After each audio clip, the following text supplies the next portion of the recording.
नाज़रीन अस्सलाम वालेकुम, मैं हूँ अबू ज़र गफ़ारी और आप देख रहे हैं आज का एक खुसूसी तज़िया जो आलमी सूरत-हाल पर मबनी है। आज का हमारा मौज़ू है मशरिक़ वस्ता में बढ़ती हुई कशीदगी, ख़ास तौर पर ईरान और इसराइल के दरमियान हालिया बराह रास्त तसादुम।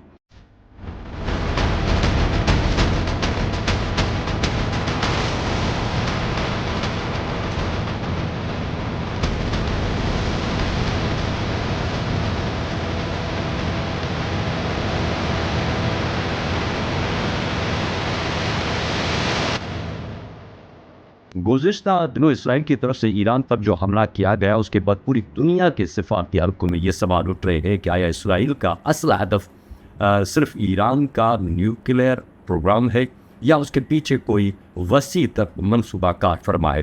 तजियाकारों का कहना है कि इसराइल के इस खित्ते में सिर्फ न्यूक्लियर तनसीबात को निशाना नहीं बना रहा बल्कि उसके हिकमत अमली उससे कहीं बड़ी और गहरी है। उसका असल हदफ खित्ते में ताकत का तवाज़ुन बदलना और शायद ईरान में निज़ाम हुकूमत की तब्दीली है। अगर इसराइल अपने रजीम चेंज इस मंसूबे में कामयाब होता है तो मशरिक़ वस्ता का मनसबनमा मुकम्मल तौर पर तब्दील हो सकता है। इसराइल ने अपने इस मंसूबे का आगाज़ गज़ा में हमास के ख़िलाफ़ ऑपरेशन से किया। मकसद था कि हमास जैसी मज़ामती क़ुव्वत को ख़त्म करके फ़लस्तीनी काज को कमज़ोर किया जाए। उसके बाद लिबनान में हिज़्बुल्लाह पर दबाव बढ़ाया गया और अब वो बराह रास्त ईरान को निशाना बनाकर एक बड़े तसादुम की उसने बुनियाद रख दी है।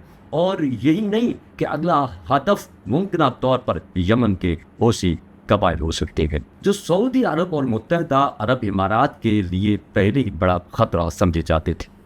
अगर ईरान की हुकूमत कमज़ोर होती है तो खित्ते में इसराइल के लिए एक खुला मैदान बन जाएगा जहाँ वो अरब दुनिया में अपने असर और रसूख को मज़ीद बढ़ा सकेगा। पाकिस्तान के तनाजुर में अगर देखा जाए तो ये सूरत-हाल मज़ीद सास होती नज़र होती आ रही है। अगर इसराइल खित्ते में अपनी मुहिम में कामयाब हो जाता है तो वो जनूबी एशिया पर भी उसके असरात पड़ सकते हैं। कई हल्के इस खदशे का इजहार कर रहे हैं कि मुस्लिम ममालिक की तक़सीम का नया मनसूबा तैयार हो चुका है। अगरचे पाकिस्तान की मौजूदा हुकूमत इसराइली जारियत की मज़म्मत कर रही है, लेकिन माजी में इमरान खान के दौरे हुकूमत में इसराइल के साथ खुफिया सफारती ताल्लुकात और राब्तों की खबरें भी सामने आई है। इस पस मंज़र में कई तजियाकार ये सवाल उठा रहे हैं कि क्या इसराइल की नज़रें अगले मरहले में किसी और मुस्लिम ताकत की तरफ भी जा सकती। पाकिस्तानी वज़ीर दिफ़ा ख्वाजा आसिफ ने हालिया दिनों में पार्लियामेंट के फ्लोर पर वाज़ेह अल्फाज में कहा है कि मुस्लिम दुनिया को अब मुत्तहद होना चाहिए। अगर मुस्लिम ममालिक ने बर वक्त मुश्तरका लाहे अमल न अपनाया तो उसकी इस ग्रेट गेम का अगला शिकार कोई भी इस्लामी मुल्क हो सकता है।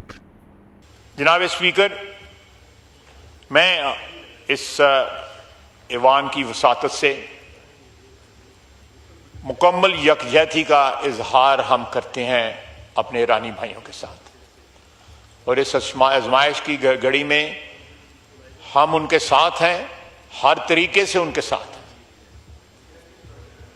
उनको जिस किस्म की ज़रूरत होगी इंटरनेशनल लेवल पे, यूनाइटेड नेशंस पे या किसी और अदारे पे या इस्लामिक कॉन्फ्रेंस के अदारे पे, कहीं भी हम उनके मफादात का जो है तहफ़्फ़ुज़ करेंगे इंशाअल्लाह ताला। वो हमारे भाई हैं, हमारे हमसाए हैं। उनका दुख दर्द, उनकी खुशियाँ, उनका गम जो है हमारे साथ जो है मुश्तरक है। नाज़रीन, ये सूरत-हाल सिर्फ ईरान या मशरिक़ वस्ता तक महदूद नहीं रही, अब यह आलमी ताकतों की कशमकश बन चुकी है।